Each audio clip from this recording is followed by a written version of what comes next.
자, 여러분 반갑습니다. 이번 시간은 학교폭력의 예방 및 대책 두 번째 시간을 시작하도록 하겠습니다. 자, 일단 우리는 이제 학교폭력에 대한 얘기를 하기 전에 이제 10대에 대한 어떤 고정관념을 깰 필요가 있다라고 말씀을 드릴 수가 있습니다. 자, 이 그림을 보면 이제 밀레의 그 유명한 만종입니다. 그래서 일반적으로는 하느님께 감사의 기도를 드리는 중이다라고 얘기를 합니다. 자, 그런데 나중에 이제 과학이 발달해갖고 이제 엑스레이가 발달이 됩니다. 그래서 밑에 하단에 보면 바구니에 감자가 있습니다. 근데 이 감자인 줄 압니다. 대부분은. 그래서 이제 추수를 하게 되니까 감자를 주신 하느님이 너무 감사해가지고 하느님 감사합니다. 잘 먹겠습니다. 라고 기도를 하는 모습이다. 그래서 정말 아름다운 농촌의 풍경을 잘 묘사한 그림이다 라고 얘기를 했습니다. 자, 그런데 엑셀을 가지고 이 그림을 투사를 해보니까 이 바구니에 있는 것이 원래는 감자가 아니고 죽은 아기였습니다. 즉 이 그림은 감자를 갖다가 수확하게 해줘 가지고 감사의 기도를 드리는 것이 아니고 자식이 죽어 가지고 슬퍼 가지고 부부가 이렇게 고개를 숙이고 기도를 하고 있는 이런 그림이었던 겁니다. 그래서 그때 이제 이런 그림을 그리니까 이제 밀레의 친구가, 야, 친구야, 이렇게 좀 이렇게 슬픈 그림을 누가 사겠냐. 그래서 이렇게 하면 안 된다. 이렇게 얘기를 하니까 밀레가, 그래, 친구야, 네 말이 맞다. 이렇게 해가지고 이 원래 아기가 있던 그 그림 쪽에다가 덧칠을 해가지고 감자로 해가지고 만든 거였습니다. 이게. 결국은 우리가 어떤 고정관념을 갖고 있으면 계속 이거는 아주 평온한 그림이야 이렇게 생각을 하고 있으니까 결국에 그렇게 믿었던 거죠. 근데 나중에 진실을 알고 봤더니 완전 정반대의 아주 슬픈 상이었다라고 얘기를 하는 거죠.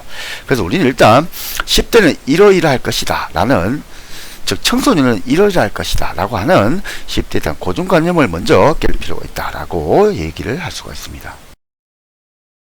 자, 그 다음에 이제 판사의 예단입니다. 예단은 이제 프리저지먼트인데, 예를 들어서 판사는 사건을 미리 예측하는 예단을 하면 안 됩니다. 왜냐하면 피고인은 무죄를 추정받고 있기 때문입니다. 하지만 사랑하는 자식에게도 예단을 하는 실수를 저지릅니다. 자, 이게 무슨 말이냐면, 어느 날 제가 이제 판사인데 일을 갖다가 이렇게 하다가 이제 뭐 빨리 끝나고 등등 해가지고 집에 갔습니다. 갔더니 제 아들이 하나가 있는데 이제 초등학교 이제 한 3학년 4학년 이래 되는 거죠. 자, 그런데 갑자기 아들이 뭘 후다닥 하더니 제가 온 걸 이제 눈치를 못 챈 거죠. 그래서 후다닥 하더니 갑자기 막 굉장히 당황스러워 하는 겁니다. 그래 보니까 스탠드가 있는데 스탠드에 목이 딱 부러진 거예요, 이게. 자, 그래서 이제 아버지 입장에서는 그 별거 아니잖아요, 그죠? 뭐 살다 보면 실수를 할 수 있으니까. 그래서 아들, 야, 실수해가지고 그 스탠드 목을 이렇게 부러뜨렸구나, 이렇게 얘기를 하니까 아들이 갑자기 당황을 하면서 아빠 제가 한 게 아니에요, 이렇게 얘기를 하는 거예요. 저 거짓말을 하는 거예요. 그래서 이제 아빠 입장에서는 얘가 지금 이렇게 거짓말 하면 안 되는데 벌써 거짓말 하다니 이게 내가 바로 잡아줘야 되겠다, 이렇게 생각을 해가지고 이제 아들한테 질문을 합니다. 자, 아들, 이런 실수는 누구나 할 수 있다. 근데 아빠는 네가 정직하기를 원한다. 솔직하게 얘기를 해라. 아빠는 용서해 줄게. 그러니까 아들이 아빠 제가 한 게 아니에요, 뭐 이렇게 하는 거예요. 그러니까 또 아빠가 이제 판사잖아요. 그러니까 또 당황하지 않고, 자, 아들 앉아봐라. 지금 인생을 살면서 누구나 실수를 할 수가 있다. 근데 거짓말 하는 건 안 되는 거야. 자, 이제 솔직하게 얘기를 해봐. 그래서 또 아들이 아니라고 하는 거예요. 그래서 판사님 아버지 좀 화가 나겠죠. 그래도 이제 판사니까 경청이 이제 몸에 밴 사람이니까 또 당황하지 않고, 아들, 네가 지금 이렇게 한 거는 별거 아니야. 근데 거짓말 하는 건 정말 나쁜 거야. 나에게 진실을 얘기해봐. 이렇게 얘기를 한 거예요. 그래서 그때서 이제 아들이 아빠 죄송해요. 제가 스탠드 목을 부러뜨렸어요. 이렇게 얘기를 하는 거예요. 그러니까 아빠는 이제 뿌듯한 거예요. 그래, 아들, 정말 진실을 말해줘서 고맙다. 다음부터는 거짓말 하지 말고 아빠한테는 솔직하게 얘기를 해주렴, 이렇게 얘기를 한 거예요. 자, 그런데 이제 오후가 되고 저녁이 되니까 이제 엄마가 온 거예요. 그 엄마가 와가지고 그 스탠드를 보더니 이거 목이 부러져 있었는데 누가 고쳐놨네, 이렇게 얘기를 하는 거예요. 그래서 판사인 아버지가 깜짝 놀랐어요, 이게. 그래서 이제 아들이 자고 이렇게 하고 나니까 이제 뭐 초등학교 일기 같은 걸 적잖아요, 그죠? 그래서 이제 일기장을 아빠가 이제 딱 보니까 그 일기장에 뭐라고 되어 있냐면, 내가 스탠드 목이 부러져 가지고 고치고 있는데 갑자기 아빠가 들어왔다. 그래서 내가 당황스러웠다. 근데 아빠가 내가 부러뜨리냐고 해가지고 나는 안 부러뜨렸다고 얘기를 했다.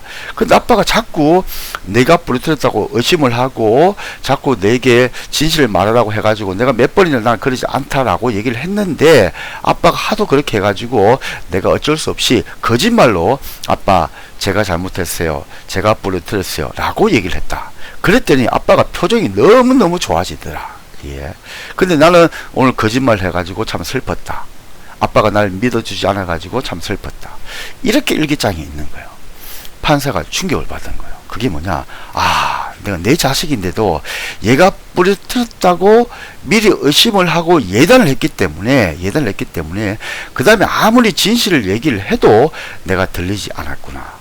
내가 판사인데 아마 내가 범죄자를 보게 되면 난 백지 상태에서 변호사 얘기도 들어보고 검사 얘기도 들어보고 둘 얘기를 가만히 들어보고 예단 없이 아 누구 말이 맞구나 이렇게 판단을 해야 되는데 나도 모르게 아 저놈은 저렇게 거짓말하는 범죄자야, 저놈은 나쁜 놈이야 이렇게 예단을 해가지고 재판을 했을 수도 있었겠구나 라고 얘기를 한 겁니다. 이게 자 그래서 우리는 어떤 특정 상황을 볼 때 미리 얘는 뭐 이러이러 할 것이야. 얘는 뭘 할 것이야. 이렇게 10대는 뭐라고 될 것이야. 10대는 뭐 이런 것이야. 이렇게 예단할 필요는 없다라고 말씀을 드릴 수 있습니다.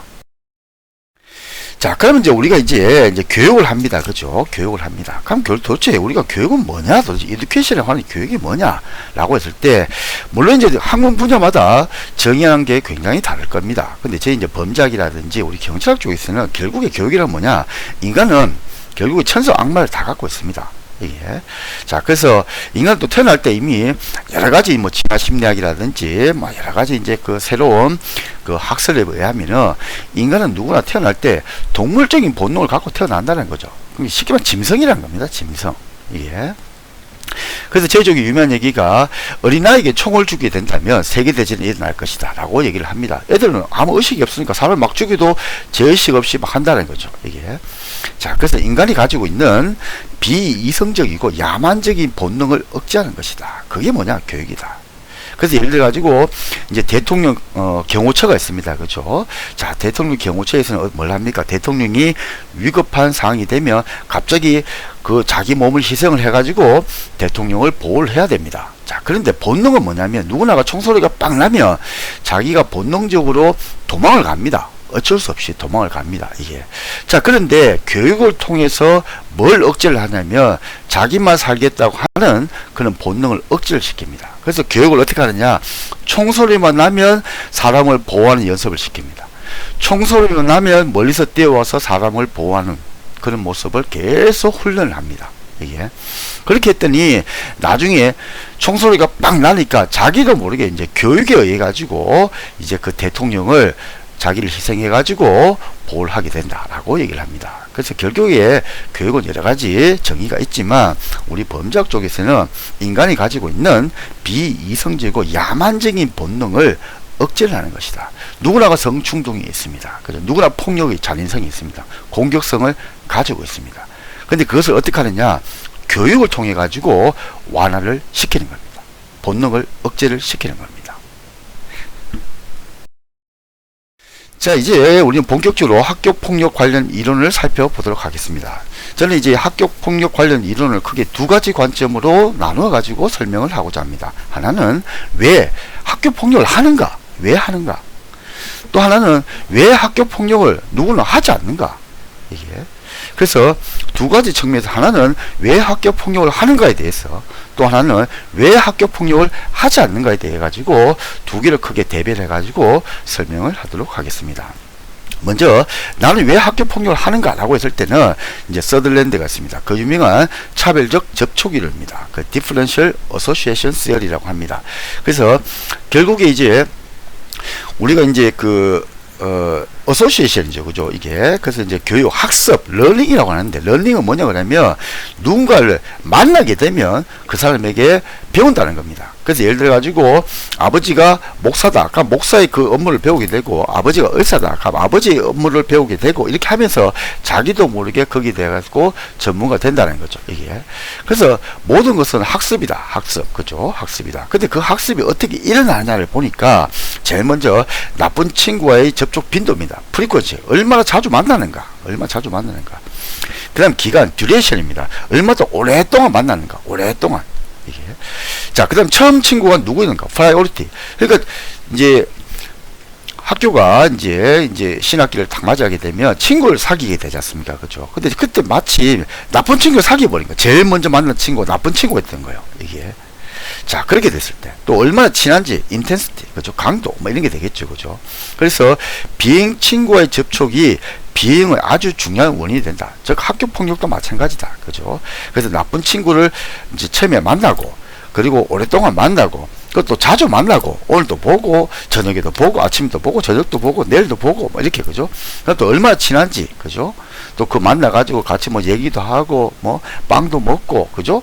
뭐 이런 것들이 굉장히 중요하다라고 하는 것이 이제 서덜랜드의 차별적 접촉이 일어나. 즉, 비행은 어떻게 일어나냐? 접촉을 많이 하게 되면, 어소시에이션, 그죠? 하게 되면 범죄를 하게 된다라고 얘기를 합니다. 자, 그 다음 이제 두 번째 글레이즈의 차별적 동일시 이론이 있습니다. Differential Identification Theory라고 합니다. 특정 상황 하에서는 직접 접촉을 하지 않더라도 범죄를 학습할 수 있다라고 얘기를 합니다. 예를 들면 일진회의 일본 만화를 모방한다는 것. 또 조폭들이 대부 영화 있지 않습니까? 그걸 보고 모방을 한다. 이렇게 얘기를 할 수가 있습니다. 저 무슨 말이냐면 이런 겁니다. 가장 쉽게 얘기를 하면 자, 서덜랜드는 만나야지만이 이제 학습을 통해 가지고 범죄자가 된다. 그죠? 비행 청소년이 된다라고 설명을 했습니다. 근데 저는 시골에 살고 있는데 시골에 살고 우리 친구들이 다 착해요. 우리 친구들이 술도 안 하고 담배도 안 피고 부모님 말씀도 잘 듣고 다 착해요. 그런데 내만 갑자기 그 깡패가 된 거예요. 조폭이 된 거예요. 이게. 자, 그러니까 사람들이 다 이상해. 야, 니는 주변 환경이 다 좋은데, 부모님도 좋고 다 좋은데 왜 니는 그렇게 범죄자가 되었느냐, 왜 깡패가 되었느냐, 이렇게 얘기를 하니까 저는 주변은 좋았는데, 즉 주변에 만난 사람은 다 좋았는데 제 스스로가 영화를 보고 대부 영화를 딱 보니까, 아니면 영화 친구를 보니까 이 깡패들, 조폭들이 너무너무 아름답게 묘사가 되어 있는 거예요. 이게.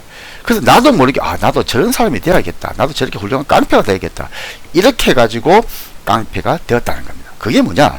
차별적 동일시 이론이다. 그래서 여기서 핵심이 뭐냐면 차별적 접촉 이론은 누군가를 만난 겁니다. 근데 차별적 동일시 이론은 누군가를 안 만난 거예요. 이게 안 만났는데도 범죄자가 되었다라고 얘기를 합니다. 자, 그 다음 이제 코엔의 비행의 하위 문화가 있습니다. 그래서 예를 들어 이제 tomorrow takes care라고 있어요. 우리에게 내일은 없다. 그래서 middle class value, 그죠? 중산층의 가치를 막 비웃습니다.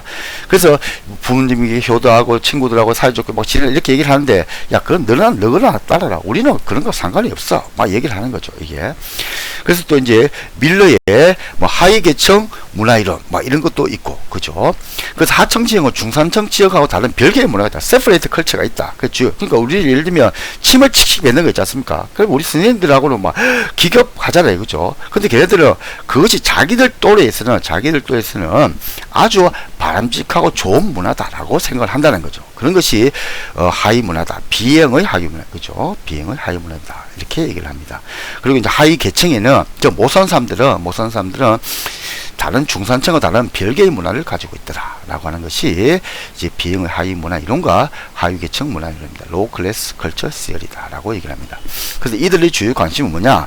이제 페이컬 컨설이라고 하는데 싸우고 말썽을 부는 문제가 안 되는 교활, 남을 속이는 거, 그것이 똑똑하다고 평가를 받고 강인, 남자는 힘이 세고 용감해야 한다. 또 자극주고 신나는 일, 그죠? 이런 걸 막 추구하고 운명주의, 모든 건 운에 달렸다. 또 자율성, 어른들의 간섭을 싫어하고, 이런 것이 그들만의 고유한 문화더라라고 얘기를 합니다. 그래서 중상층의 문화를 비웃고 있다, 이렇게 얘기를 합니다. 그래서 선생님 말 결론적으로 안 듣는다는 거죠. 부모님 말 안 듣는다는 거죠. 그러니까 깡패들 나름대로의, 또 학교 폭력하는 애들은 학교 폭력하는 애들 나름대로의 그들 나름의 고유한 비행의 하위 문화를 가지고 있다라고 얘기를 합니다. 그래서 학교 폭력을 하게 된다라고 얘기를 합니다.